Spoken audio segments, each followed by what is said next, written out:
యేసు క్రీస్తు అతి పరిశుద్ధ నామం పేరట మీ అందరికీ శుభములు కలుగునుగాక.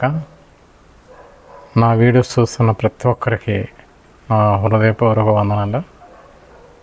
దయచేసి మీరు సబ్స్క్రైబ్ చేయండి, షేర్ చేయండి, లైక్ చేయండి. ఇంకోటి ఏంటంటే, నేను చూస్తున్న ప్రతి ఒక్క వీడియో ఏ విధంగా ఉంది, నచ్చిందా, అర్థం కాలేదా అన్నీ కొంచెం కామెంట్ చేస్తే బాగుంటుందని నా ఆశ. ఎందుకంటే మాకు కరెక్ట్గా ఉంటుంది, కానీ తప్పులు ఎదుటోళ్ళకి తెలుస్తుంది.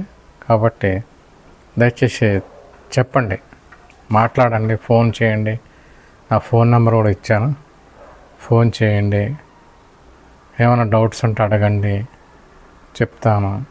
పోయిన వీడియోలో సైతాను యొక్క ట్రిక్స్ గురించి చెప్పాను. సైతాను ఎటువంటిదంటే, బైబిల్ వాక్యాన్ని, అంటే దేవుడి వాక్యాన్ని వాడుకుంటుంది. దేవుడి వాక్యాన్ని వాడుకొని ఆ వాక్యం ద్వారానే మనిషిని పడగొడుతుంది. ఫర్ ఎగ్జాంపుల్, యేసుక్రీస్తు ప్రభువు ఉపవాసం చేయడానికి 40 రోజులు అరణ్యానికి వెళ్ళిపోతాడు. పరిశుద్ధాత్మ శక్తితోటి 40 రోజులు ఆ యొక్క అరణ్యంలో ఉంటూ ఉపవాసం చేస్తుంటే, సైతాను 40 రోజులు యేసుక్రీస్తుని తొందర పెడుతూనే ఉంది. కానీ తొందర పెట్టిన వాటిల్లో 3 మాత్రం ముఖ్యమైనవి రాశారు బైబిల్లో, మిగతావన్నీ రాయలే. ఆ 3 ఏంటంటే మహాభయంకరమైన డేంజరస్ శోధన. ఎందుకంటే మానవ రూపములో ఉన్న దేవుడు ఆయన యేసుక్రీస్తు ప్రభువు మానవ రూపంలో, యెహోవా దేవుడు ఈ లోకానికి మానవ రూపంలో వచ్చాడు. కాబట్టి సైతాన్ ఏం చేస్తుందంటే, మానవుడుగా ఉన్న ఆయన్ని ఎప్పుడైతే మానవుడికి ఎటువంటి పవర్స్ ఉండవు కాబట్టి, ఈయన మానవుడు ఉన్నప్పుడునే పడగొట్టేద్దామని చాలా ట్రై చేసింది, శోధిస్తూ ఉంది. అలాగే ఇప్పుడు కూడా దేవుడినే, నువ్వు దేవుడు అయితే చూడండి, దేవుడు అయితే ఇవన్నీ ఆజ్ఞాపించు, రొట్టెలు అయిపోతే భోంచేసి తినేసి కడుపు నిండిపోద్ది. నువ్వు అక్కడ సిటీలోకి వెళ్ళి నడుచుకొని వెళ్ళి అవన్నీ మళ్ళీ కొనుక్కొని తినే బదులు ఈ రొట్టెలు, ఈ బండలన్నిటిని రొట్టెలు చేసుకో, ఇంకోటి ఏదైనా చేసేసి కూర చేసుకో, తినేసి అయిపోతుంది అని అన్నది. చేసుకుంటాడు. ఎందుకు చేసుకోలేదంటే, అక్కడ దేవుని శోధిస్తుంది ఎవరో? సైతాను చెప్పినట్టు చేస్తే సైతాను చెప్పినట్టు దేవుడు చేస్తాడా? దేవుడు చెప్పినట్టు అది లొంగి ఉండాలా? దేవుని మాట మనం వినాలి, ఇతరులు వినాలి. అంతేగాని మన మాట అంటే, అక్కడ సైతాను కానీ మనం కానీ ఎవరన్నా సరే అక్కడ ఉన్నప్పుడు దేవుడు నువ్వు ఇది చెయ్యి, నువ్వు అది చెయ్యి అని దేవుడికి చెప్పడానికి you are not suppose, no other to say. నీకు అధికారం లేదు. నీ అధికారాన్ని బలవంతంగా తీసుకొని దేవుడికి నువ్వు ఆజ్ఞాపించకూడదు. నేను ఎందుకు చెప్తున్నానంటే, బైబిల్ వాక్యాన్ని వాడుకుంటూ రకరకాల ప్రసంగాలు, అంటే అందులో లేనివి, అంటే వాక్యంలో లేని మాటలు తీసుకొచ్చి అనవసరమైన మాటలతోటి ప్రసంగాలు చేసేసి తమను తాము హైలైట్ చేసుకోవడానికి ప్రయత్నిస్తున్నారు చాలామంది. తమను తాము హైలైట్ చేసుకోవడానికని వాళ్ళ పేర్లు వాళ్ళ యొక్క పాపులారిటీ ఎక్కువ అయిపోవాలి, ప్రజల్లో వాళ్ళ యొక్క ఇమేజ్ పెరిగిపోవాలని ఏంటంటే లేనివన్నీ మాట్లాడుతూ ఉంటారు. మత్తయి సువార్త 7వ అధ్యాయంలో తీర్పు తీర్చబడి తీర్పు తీర్చబడును అని ఉంది బైబిల్లో. అంటే దాని అర్థం ఏంటి? మనము దేనిని జడ్జి చేయొద్దు, ఇది మంచిది అది చెడ్డది అని అనకూడదు. అనడానికి మనకు అధికారం లేదు. సైతాను దేవుడిని శోధించే అధికారం లేదు. శోధించడం అంటే నువ్వు సైతాన్ వచ్చేసి దేవుడికి చెప్తే దేవుడు సైతాన్ చెప్పినట్టు చేయడు. అలా చేస్తే ఏమవుతుందంటే సైతానికి లొంగినట్టు అవుతుంది. సైతాన్ ఏం చేయలే, దేవుడి వాక్యం పట్టుకొనే దేవుడితో మాట్లాడుతుంది. మనలో కూడా చాలామంది దేని వాక్యం పట్టుకొనే దాన్ని ట్విస్ట్ చేసేసి ఏదోలాగా చెప్పేసి పాపులారిటీ పొందుతారు. ఇది ఏంటంటే పలాన్నది చేసి తప్పు, ఇది చేసి తప్పు. ఇది ఎందుకు చెప్తున్నానంటే షాలేం రాజుగారు మల్లెపూలు పెట్టుకుంటే తప్పు, అది పెట్టుకున్న వాళ్ళు నా నోటితో అనకూడదు కానీ చాలా భయంకరమైన మాట అన్నాడు.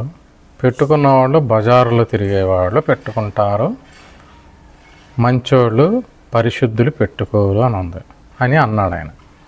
ఎంత తప్పండి అది. నేను ఎందుకు ఇది చెప్తున్నానంటే అది చాలా ఘోరమైన తప్పు. మల్లెపూలు పెట్టుకున్న వాళ్ళు బజార్లో తిరిగేటోళ్ళు, మల్లెపూలు పెట్టుకోలేని వాళ్ళు మంచోళ్ళు అని చెప్పడానికి మనకు అధికారం లేదు. ఆడవాళ్ళందరూ మంచోళ్ళే. సిచ్యువేషన్స్ డిమాండ్స్ ఆన్ లేడీస్ వల్ల కొన్ని ప్రాబ్లమ్స్ వస్తాయి తప్ప మల్లెపూలు పెట్టుకున్నంత మాత్రాన పాపులు, మల్లెపూలు పెట్టుకోలేనంత మాత్రాన పరిశుద్ధులు అనడానికి మనకు ఎటువంటి అధికారం లేదు.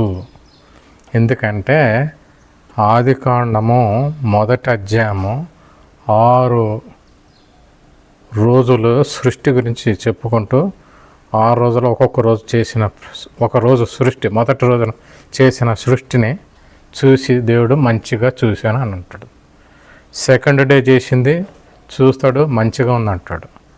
అలాగే 3rd day, 4th day, 5th day, 6th day వరకు మంచిది అనేసి అంటాడు. అంటే ఆయన సృష్టిందంతా మంచిదిగా చూశాను.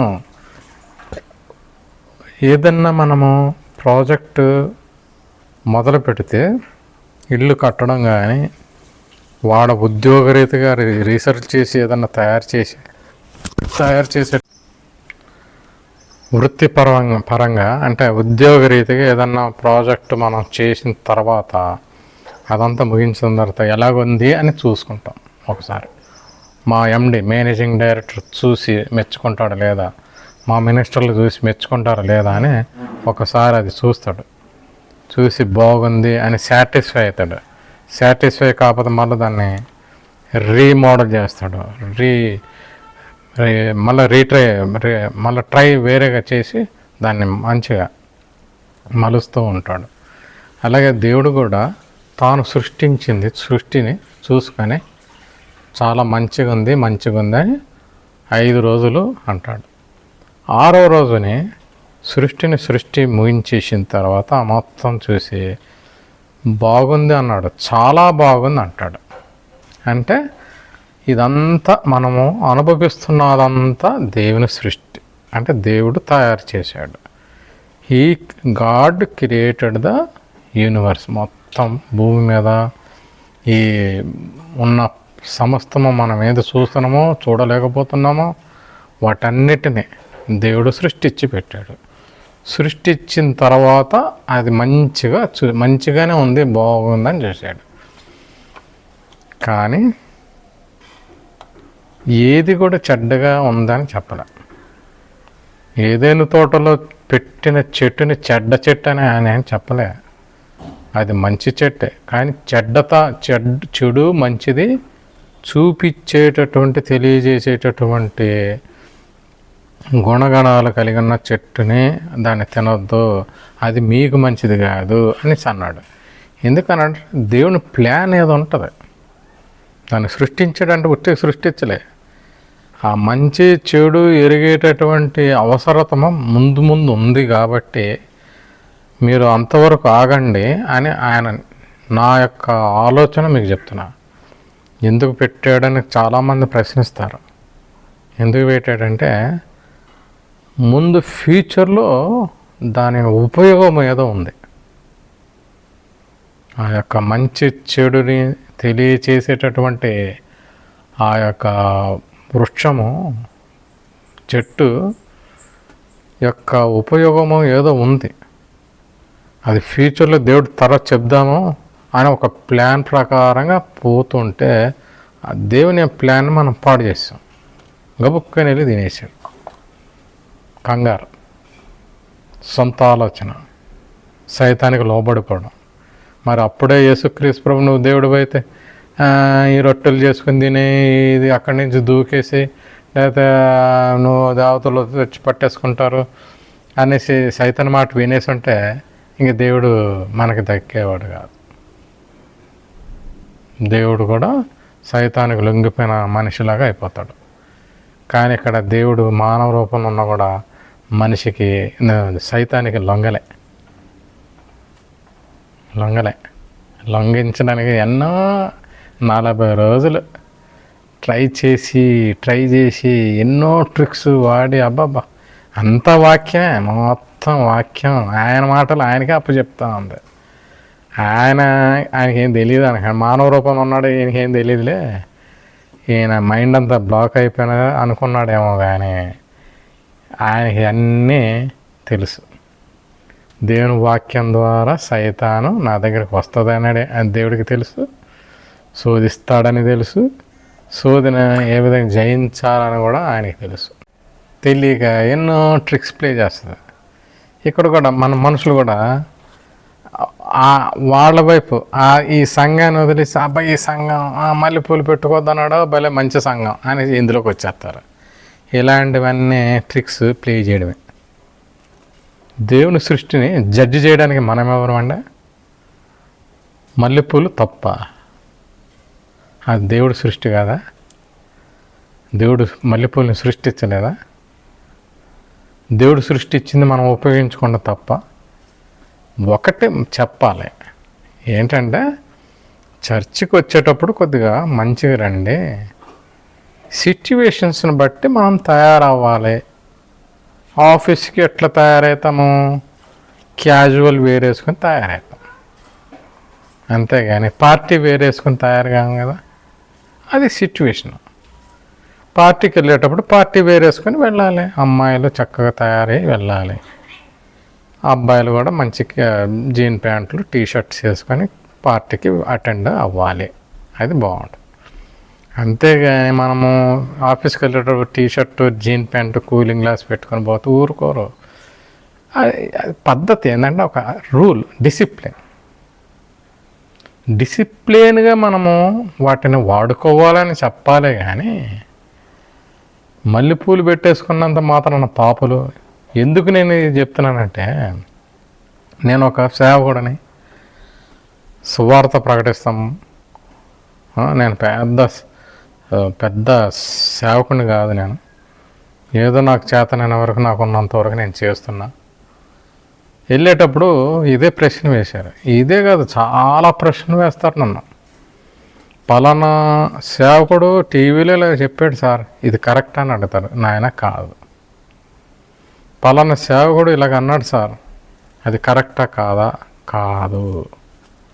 ఎందుకంటే మల్లెపూలు పెట్టుకోవద్దని మరి షాలేం రాజు గారు అన్నారు కదంటే, నేను అన్నాను మల్లెపూలు ఏ సమయంలో పెట్టుకోవాలో ఆ సమయంలో పెట్టుకోవాలి.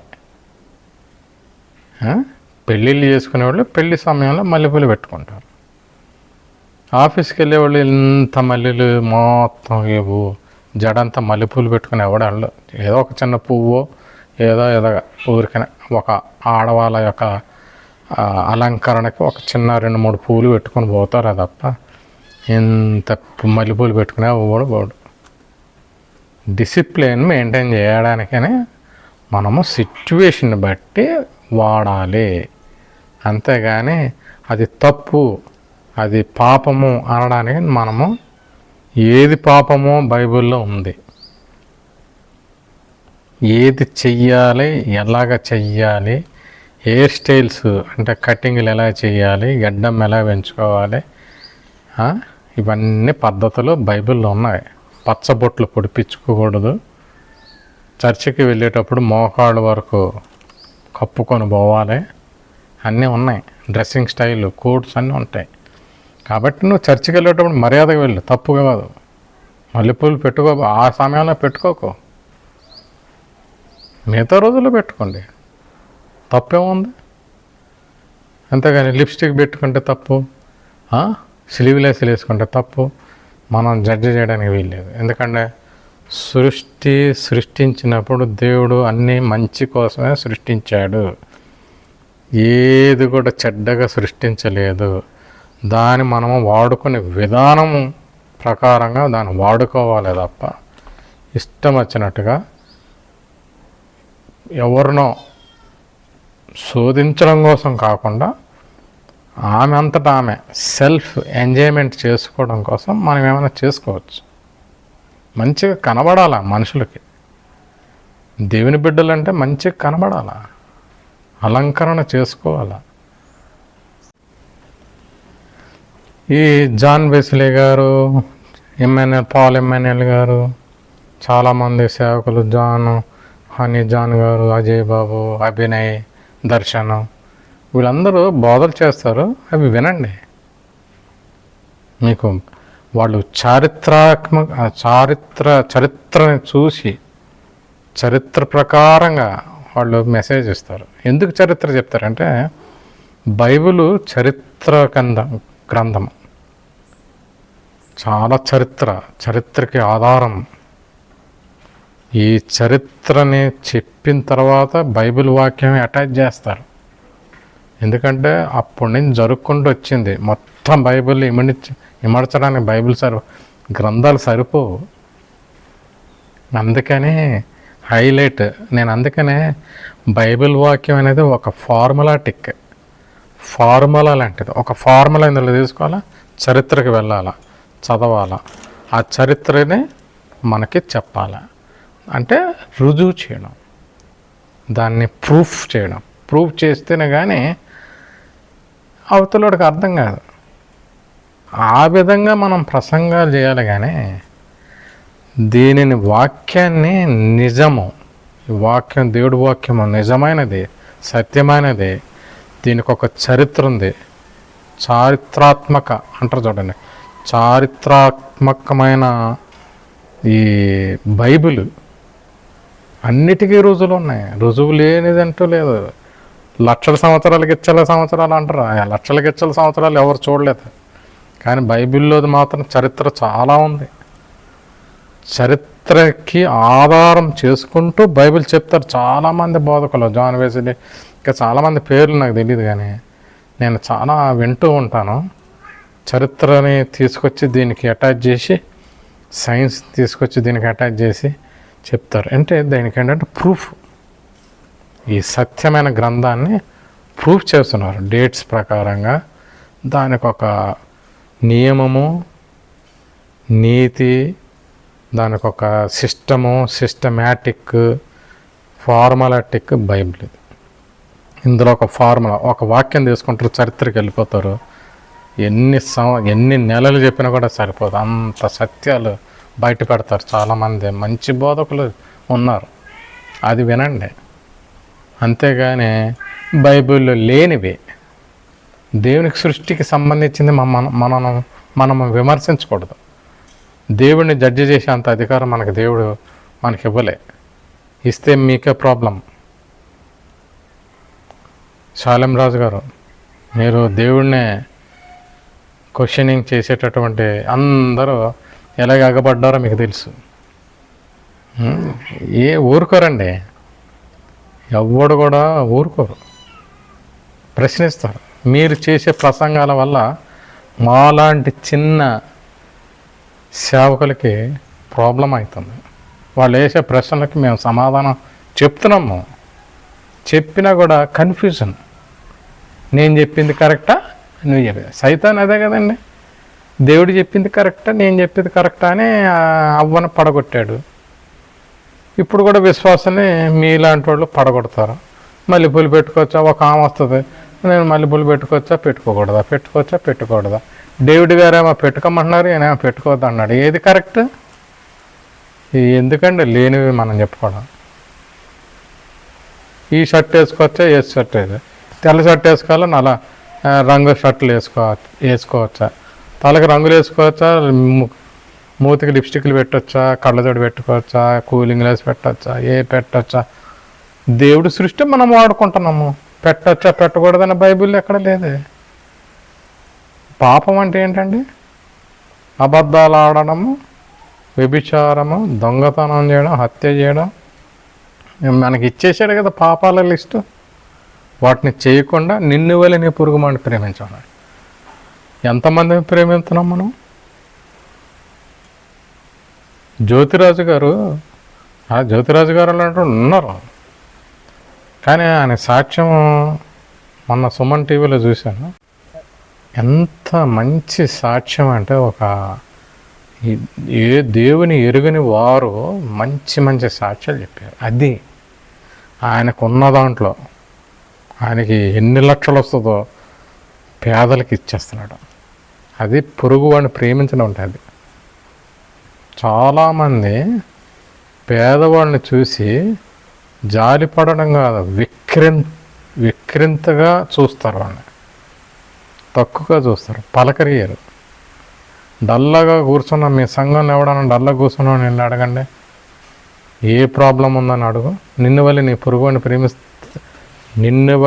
పొరుగువాడిని ప్రేమించిన వాడైతే నీ సంఘంలో బాధతో కూర్చున్నవాడిని వెళ్ళి ఏంటి నీ బాధ అని అడుగు. డబ్బులు లేవా? సంఘం అంతా కలిసి వాడికి డబ్బులు ఇవ్వండి. బట్టలకి కొనుక్కోవడం కష్టమవుతుందా? డబ్బులు ఇవ్వండి. క్రిస్మస్ బట్టలు కొనుక్కోవడానికి కష్టమవుతుందా? డబ్బులు ఇవ్వండి. స్కూల్ ఫీజులు కట్టడానికి, లేదా ఇల్లు కట్టుకోవడానికి. ఒక్కడే 10 ఇల్లు కట్టుకుంటాడు, అదే ఒక్క ఇల్లు వాడికి కట్టొచ్చు కదా, ఇల్లు లేని వాడికి. అది పొరుగువాడిని ప్రేమించడం అంట. ఊరికి హల్లెలూయా స్తుతి మహిమ అని ఆ చేతులెత్తి పాడేసినంత మాత్రాన దాని స్తుతి అనరు. ఎడ్వర్డ్ విలియమ్స్ గారు బాగా చెప్తాడు ఈ విషయాలు. ప్రెజెంట్ వర్షిప్ అనేసి తెగ పాడేస్తారు. వాళ్ళు పాడేది వాళ్ళ యొక్క ఇమేజ్ పెంచుకోవడము, వాళ్ళ యొక్క పెర్ఫార్మెన్స్, వాళ్ళ యొక్క స్టైల్, వాళ్ళ యొక్క దాని ఏమంటారు చాకచక్యాన్ని ఎక్స్పోజ్ చేయడానికి అక్కడ వెళ్ళి పాడతారు. నిజంగా దేవుడిని ప్రేమించినోడైతే ఇదే వేరేగా ఉంటుంది, బాడీ లాంగ్వేజ్ వేరేగా ఉంటుంది, వాడి ఫేస్ వేరేగా ఉంటుంది అని చెప్పాడు. చాలా కరెక్ట్ అండి అది. దేవుణ్ణి ప్రేమించిన వాడు, నిజంగా దేవుణ్ణి ప్రేమించిన వాడు తన పొరుగువాడిని కూడా ప్రేమిస్తాడు.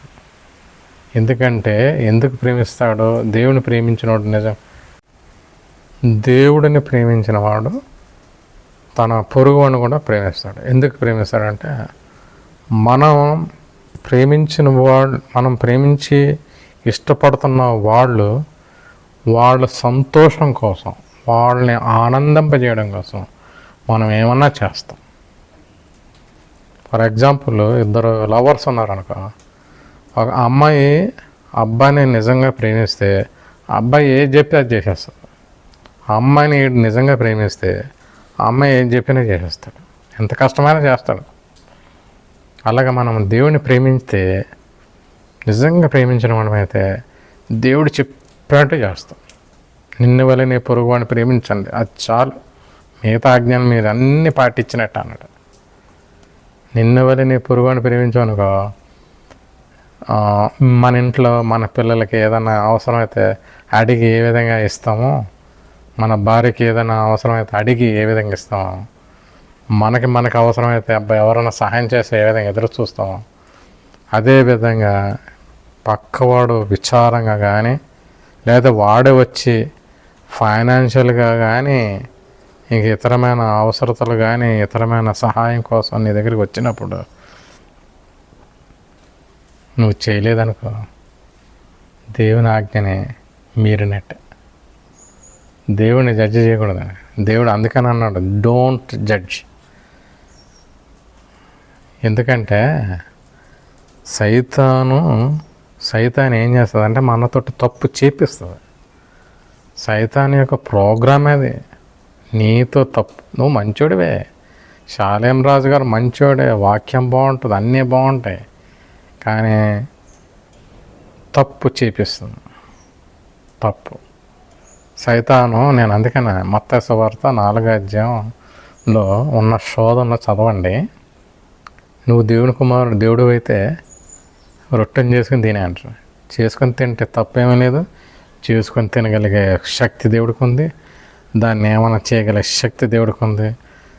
లేదంటే దేవుడు శిలువ మరణం పొందకుండా భూమిని వెళ్ళేటటువంటి పవర్స్ కూడా దేవుడికి ఉంది.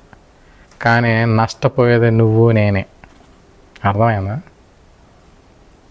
దేవుడు కానీ శిలువ మరణం పొందడం కోసం మానవ రూపం కానీ ఎత్తకపోయి ఉంటే నష్టపోయేది నేను, నువ్వు, హోల్ వరల్డ్ విల్ లాస్ట్.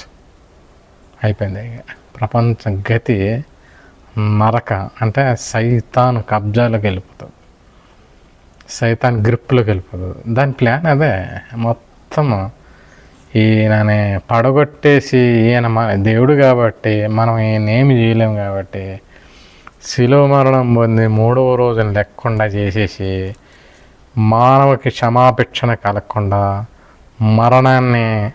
మరణమనే ముళ్ళుని విరగతీయకుండా మరణమైన ముళ్ళు అలాగే ఉంచేసి మరణ శాసనము దాన్ని క్లోజ్ చేయకుండా అలాగే ఉంచేసి మానవులందరినీ మన చేతులకు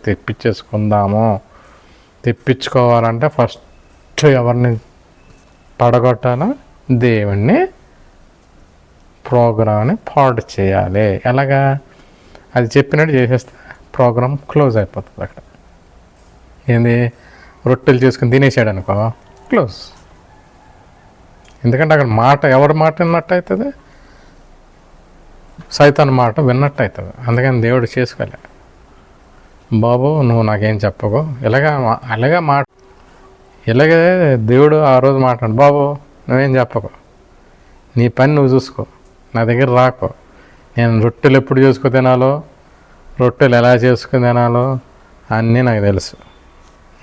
నేను ఆజ్ఞాపిస్తే దేవదూతలు వచ్చి నాకు రొట్టెలు ఇస్తారు.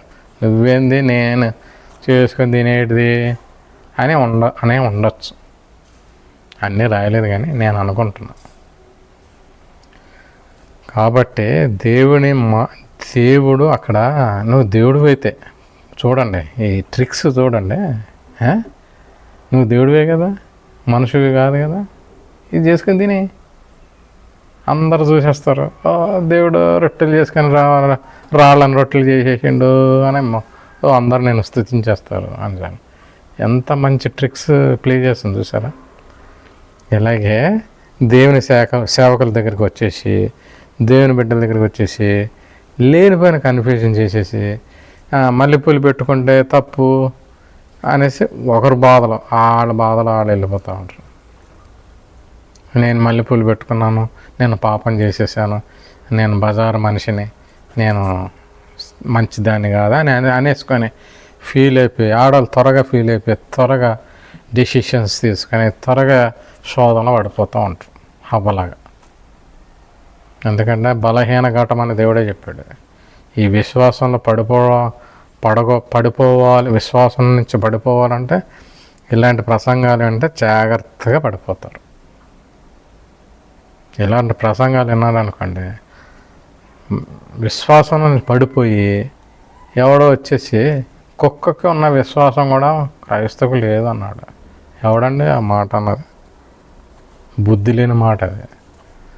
కుక్కకి విశ్వాసం అనేది ఎక్కడ ఉందండి? నాకు అర్థం కాదు. కుక్కకి విశ్వాసం ఉందా? కుక్క చాలా డేంజర్, వైల్డ్ యానిమల్స్ తోటి దాని సమానం. కుక్క is equal to wild animal. That is family from wolf, తోడేళ్ళకి సంబంధించిన ఫ్యామిలీ అది. మనం ఎంత గొప్ప నిజాయితీ పరులం అంటే దేవుడికి తెలుసు.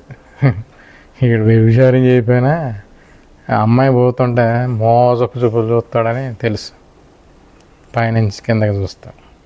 కాబట్టి అందరూ పాపులే, ఎవడు పరిశుద్ధులు ఎవడు భూమి మీద లేడు. కేవలము దేవుని యొక్క కృపతోటి మనము పరిశుద్ధులుగా చేయబడాలి. దేవుని యొక్క జాలి ప్రేమ కృపతోటి మనిషి నీతిపరుడుగా ఎంచబడతాడు తప్ప నీతిపరుడు ఈ లోకంలో లేడు, ఉండడు కూడా. లేడనేసి దేవుడే చెప్పినాడు. నీ విశ్వాసాన్ని పాడు చేసేసి, నిన్ను డైవర్ట్ చేసేసి, నీ మీద నీకే నమ్మకం లేకుండా అది పోయి దేవుని నువ్వు నమ్ముతున్నావు అది నిజమా కాదా అనేసి అనుకోని లేనిపోయిన ఆలోచనలతోటి విశ్వాసం నుంచి తొలగిపోతారు. ఇలాంటి ప్రసంగాలు వింటే ఇది పెట్టుకోవద్దు, అది పెట్టుకోవద్దు, సూట్ వేసుకోవద్దు. రాజప్రకాష్ గారు, ఇంకా అలాంటి వాళ్ళు యవ్వనస్తులు, పాల్ ఎమ్మాన్యుయల్ గారు, జాన్ వెస్లీ గారు, వీళ్ళందరూ మంచి యవ్వనస్తులు మంచిగా తయారయ్యి మంచి ప్రసంగాలు చేస్తుంటే వాళ్ళ మీద కూడా దుమ్మెత్తి పోయడము తప్పు. Don't judge. ఎవరిని కూడా మనము విమర్శించకూడదు, తప్పుని ఎత్తి చూపించాలి. తప్పు అంటే తప్పు ఎత్తి, అంతేగాని వాళ్ళ యొక్క పెర్ఫార్మెన్స్ చూసేసి పలానా ఇది చేసేయండు తప్పు, ఇలా చేస్తే తప్పు, అది చేస్తే తప్పు. దేవుని సృష్టిలో అండి ఎవడు కూడా సొంతంగా తయారు చేసుకొని పెట్టుకున్నవి ఏమీ లేదు. అంటే మరి బజార్లో తిరిగే అమ్మాయిలు బట్టలు వేసుకుంటారు, హెయిర్ స్టైల్ చేసుకుంటారు. మరి మనం కూడా హెయిర్ స్టైల్ చేస్తాం, బట్టలు వేసుకుంటాం, రంగులు బట్టలు వేసుకుంటాం, మంచి స్టైల్స్ చేస్తాం. అన్నంత మాత్రాన బజారు మనుషులు అయిపోతామా అండి? మగవాళ్ళు బజారులో తిరిగే మగవాళ్ళు ఉంటారు, వాళ్ళు లాగా మనం తయారవుతాం, మనలాగా వాళ్ళు తయారవుతారు. అన్నంత మాత్రాన క్రైస్తవులందరూ బజారు మనుషులని అనొచ్చా? తప్పు కాదు. ఎందుకంటే మనము చెప్పవలసింది ఒకటే, దేవుని వాక్యం ఎత్తి చెప్పాలి, బైబిల్లోదే మాట్లాడాలి. అవుట్ ఆఫ్ ది బైబిల్లో ఉన్నదే మనము మాట్లాడాలి. బైబిల్లో లేనిది మాట్లాడితే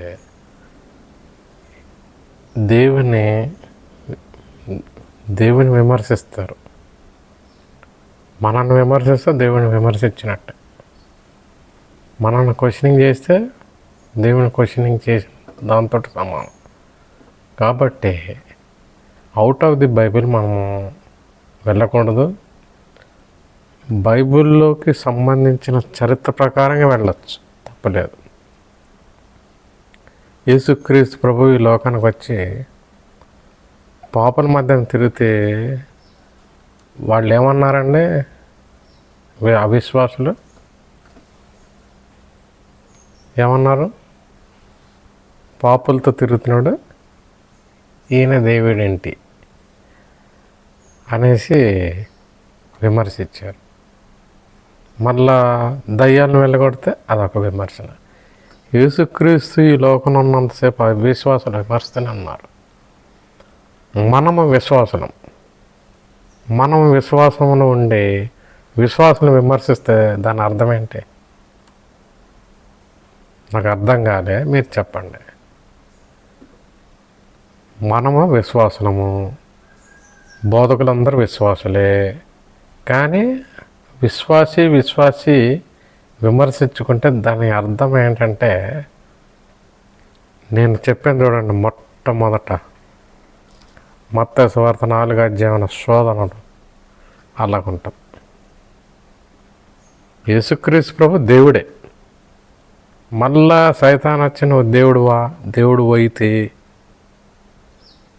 మళ్ళీ ఇక్కడ నేను దేవుడిని అని అనలేదు కదా అని మళ్ళీ అదొక విమర్శన మనోళ్ళే. క్లియర్గా చదవండి, అది జాగ్రత్తగా చదవండి. 4 నుంచి 4 అధ్యాయం మొదటి నుంచి 10వ వచనం వరకు మంచిగా 11, 12 వచనం 11 వచనాలు క్లియర్గా చదవండి. అక్కడ ఏమని రాసిందంటే 7వ వచనంలో నీ దేవుడు శోధించొద్దు అంటే దాని అర్థం ఏంటంటే అక్కడ లూసిఫర్ ఉన్నాడు, ఇక్కడ యేసుప్రభు ఉన్నాడు. యేసుప్రభుని శోధిస్తుంది ఏమని, నువ్వు దేవుడు అయితే ఇది చెయ్యి, నువ్వు దేవుడు అయితే అది చెయ్యి. ఆల్రెడీ సృష్టి ఇచ్చేసాడు, అన్నీ అయిపోయాయి. మళ్ళీ ఇంకోటి ఏంటంటే రాళ్ళని రొట్టెలుగా తయారు చేసి సృష్టించుంటాడు. నువ్వు దేవుడివి కదా చెయ్యి. అక్కడ ఏంటంటే విశ్వాసిని దేవుడినే శోధించి పడగొట్టడానికి, ఎందుకు పడగొట్టడానికి ప్లాన్ చేసిందంటే ఈయన రక్షణ కార్యక్రమం ఏంటంటే ప్రవక్తలు ధర్మశాస్త్ర ప్రకారంగా ప్రవచనాల ప్రకారంగా ప్రవక్తలు చెప్పిన ప్రవచనాల ప్రకారంగా నెరవేర్చి శిలువ మరణం పొంది 3వ దినం లెగడము ప్లాన్. ఆ ప్లాన్ ప్రకారంగా వెళ్ళాలి. ఆ ప్లాన్ ప్రకారంగా వెళ్తే సైతానికి ప్రాబ్లం. ఎందుకంటే ఈ ప్రజలందరూ రక్షణలోకి వెళ్ళిపోతారు, సైతానికి ఎవరు దక్కరు. ఈ రక్షణ కార్యక్రమం జరగలేదనుకోండి, మరణించిన వాడు మరణించే ఉంటాడు, తిరిగి లెగడు. ఆత్మ దేవుడి దగ్గర ఉంటుంది, శరీరం ఇక్కడ ఉంటుంది. ఈ ఆత్మ శరీరాలు కలిసి దేవుని దగ్గర ఉండాలి. దేవుని ప్లాన్. ఎట్లా? యాడమ్ అండ్ ఈవ్ని పుట్టించడం కాదు, క్షమించండి, యాడమ్ అండ్ ఈవ్ని సృష్టించినప్పుడు, తయారు చేసినప్పుడు దేవుడు మానవులు ఇలా దేవదూతలు కలిసి ఒక రాజ్యాన్ని పరిపాలించాలి, ఏలాలి, రాజ్యాన్ని స్థాపించాలి అని ఒక ప్లాన్ ఉండే. ఆ ప్లాన్ ప్రకారంగా పోవాలి. అప్పుడు యాడమ్ శరీరంతో ఉన్నాడు, దేవుడు అందరు దేవదూతలు కూడా శరీరాలతో ఉన్నారు. పరిశుద్ధ శరీరం, మహిమ శరీరం. అది ప్లాన్. ఆ ప్లాన్ని పాడు చేసింది సైతాన్. మరణం అనేది తెచ్చిపెట్టుకోవడం వల్ల ఏమైందంటే మరణించిన తర్వాత శరీరము భూమిలో మట్టిలో దేవుడు చెప్పిన ప్రకారంగా మట్టిలో కలిసిపోతుంది. ఆత్మ దేవుడి దగ్గరికి వెళ్ళిపోతుంది. దేవుడు ఆత్మ అంటే మన నాశకరంధ్రమలో జీవవాయువు ఊదినప్పుడు దేవుని ఆత్మ మనలోకి వచ్చింది. ఒక ఆత్మ అనేది మనలో పెట్టాడు. ఆత్మ దేవుడి దగ్గరికి వెళ్ళిపోతుంది, మనిషి ఇక్కడ ఉండిపోతుంది. ఈ దేవుడు చేసింది ఏంటంటే ఈ విడదీసేయడం, మరణం వల్ల జరిగిన యొక్క ప్రాబ్లం వల్ల ఆ రెండింటిని కలిపి, ఆత్మని శరీరాన్ని కలిపి పునరుద్ధానం, మరలా యాజ్ ఇట్ ఈజ్, నేను ఎలాగున్నానో అలాగే, మీరు ఎలాగున్నారో అలాగే, మరలా మరణం నుంచి తిరిగి లేచి దేవుని దగ్గరికి వెళ్ళాలి. దేవుని రాజ్యంలో రాజ్య పరిపాలన చేయాలి. అది దేవుని పని, దేవుని ప్లాన్. అలా చేయడం అనేది సైతానికి ఇష్టం లేదు. దాన్ని పాడు చేయాలంటే ఏం చేయాలి? ఫస్ట్ దేవుణ్ణి డిస్టర్బ్ చేసేయాలి. అవుతుందా? పరలోకంలోనే కాలే. పరలోకంలో కాక ఏం చేశాడు? యాడమ్ అండ్ ఈవ్ని పట్టుకున్నాడు. ఎందుకంటే భూలోకం ఆక్యుపై చేసేయడానికి. ఈ భూలోక రాజ్యాన్ని ఆక్యుపై చేయడానికి ప్లాన్ చేసాడు. చేసేసాడు. ప్లాన్ అయిపోయింది. మరలా ఆ రాజ్యం తిరిగి తీసుకురావడానికనే దేవుడు ఈ లోకానికి వచ్చాడు. మరలా యాడమ్ అండ్ ఈవ్ ఎలాగా భూమి మీద నివసించాలి దేవుడు పరలోకానికి భూమికి ఎటువంటి సంబంధాలు ఉండాలి అనేటటువంటి ఒక ప్లాన్ ప్రకారంగా నడిపించడం కోసం దేవుడు దిగి వస్తే ఆ ప్లాన్ పాడు చేయడానికి మళ్ళా శోధిస్తా పడగొట్టాల. అంటే దేవుడు ప్లాను పాడు చేయగానే ఏమవుతుందంటే ఈ మరణ పునరుద్ధానాలు ఆగిపోతాయి. ఇంకేముంది,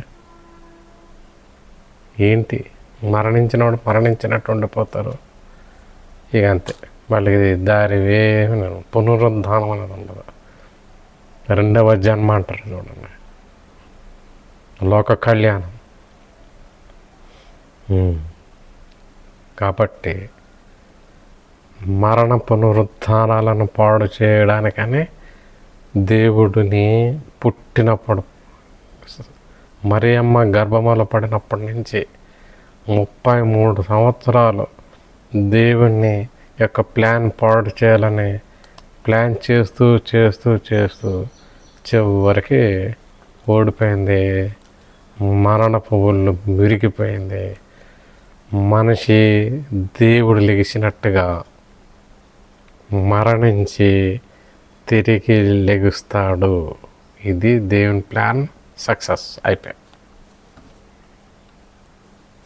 అందుకనే దేవుడు అంటాడు, నీ దేవుడు. అక్కడ సైతాను లూసిఫర్ ఉన్నాడు, ఇక్కడ యేసుక్రీస్తు ప్రభు ఉన్నాడు. ఇది నా కుడి చెయ్యి.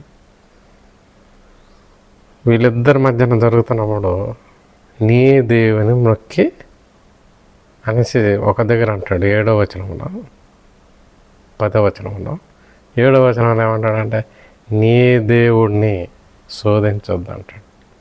అక్కడ దేవుడు యేసుక్రీస్తు ప్రభు దేవుడు. కొండవీటి బాబురావు గారు ఎప్పుడు చూసి 2 విరాకుడు గురించి బాగా చెప్తాడు. మంచి జ్ఞానవంతుడు. నేను ఆయన ప్రతి ఒక్క వీడియోని నేను చూస్తా, వాక్యాన్ని బలపడుతూ ఉంటాను. నిజమే, అది చేస్తుంటే వాడెవడో వచ్చి వాడికి చదువు లేదు, సందే లేదు అనేసి విమర్శించి, పేరు చెప్పను, నెక్స్ట్ వీడియోలో చెప్తా పేరు, వచ్చి తుమ్మితే 2వ రాకడ అంటాడు, దగ్గితే 2వ రాకడ అంటాడు, అంటే 2వ రాకడ, అంటే 2వ రాకడ అంటాడని విమర్శించాడు. కరెక్టే, తుమ్మితే దగ్గితే 2వ రాకడే. మరి 2వ రాకడ ఎప్పుడు వస్తుంది? కనురెప్పపాటు కాలంలో ఎగిరిపోతాం పైకి, మహిమ శరీరాలతో మారిపోయి రూపాంతరం పొందేసి పైకి దేవుడి దగ్గరికి వెళ్ళిపోతారు, మధ్యాకాశానికి. అది ఎప్పుడు జరుగుతుందో ఎవరికి తెలీదు. సడన్గా కనురెప్పపాటు కాలంలో అయిపోతుంది అంతే. ఒకడు తిరుగులో విసురుతూ ఉన్నప్పుడు, అంటే పనిలోకి వెళ్ళినప్పుడు, పగలు పనికి వెళ్తారు కదండి వాళ్ళు, అంటే ఒక దేశంలో పగలు, ఇంకో దేశంలో ఇద్దరు ఒక మంచం మీద నిద్రపోతూ ఉంటారు. ఒకడు వెళ్ళి అంటే రాత్రి, ఒక దేశంలో రాత్రి ఉంటుంది, ఇంకో దేశంలో పగలు ఉంటుంది. అన్ని దేశాలలో ఒకేసారి కనురెప్పపాటు కాలంలో మహిమా శరీరాలతోటి రూపాంతరం పొంది దేవుని దగ్గరికి వెళ్ళిపోతారు. మహా అద్భుతమైన, ఆశ్చర్యకరమైన, చాలా ఆశీర్వాదకరమైన ఆ యొక్క ఆపర్చునిటీ, అవకాశం మనకి. అప్పుడు కానీ వెళ్ళకపోతే చాలా శ్రమలు పాలైపోతాం క్రైస్తవులు. తర్వాత 7 సంవత్సరాల శ్రమల దినాల్లో నాశనం అయిపోతాం. అది భరించలేం. భూమి సృష్టించినప్పటి నుంచి అటువంటి శ్రమ ఎప్పుడు మానవ జాతికి జరగదు. అయితే లాస్ట్గా అంత భయంకరమైన సిచ్యువేషను రాబోతూ ఉంది. ఇది మనం చెప్పాల్సిన పని. 666 నెంబర్ వేసుకోకండి. మీ నుదుటి మీద కానీ, మీ కుడి చేతి మీద కానీ 666 నెంబర్ వేసుకోకండి. 666 వేసుకోకండి. టాటూస్ వేసుకోకండి. అదే పచ్చబొట్టులు వేసుకోకండి, పచ్చబొట్టులు వేసుకోకండి, ఇవేవి వేసుకోకుండా జాగ్రత్తగా ఉండండి. మీ విశ్వాసాన్ని మీరు కాపాడుకోండి. మీకు ఏమైనా అనుమానాలు ప్రాబ్లమ్స్ వస్తే ప్రార్థన చేయండి. ఇంతటితో ఈ వీడియోని క్లోజ్ చేస్తున్నాను. దేవుడు మిమ్మల్ని దీవించి ఆశీర్వదించడు కాక. మళ్ళీ నెక్స్ట్ వీడియోలో మళ్ళీ ఇదే విషయం మాట్లాడుకుందాము. అంతవరకు నా వీడియోస్ గురించి మీరు కామెంట్ చేస్తూ సబ్స్క్రైబ్ చేసి షేర్ చేయండి. మిమ్మల్ని దేవుడు దీవించి ఆశీర్వదించను కాక. ఆమెన్.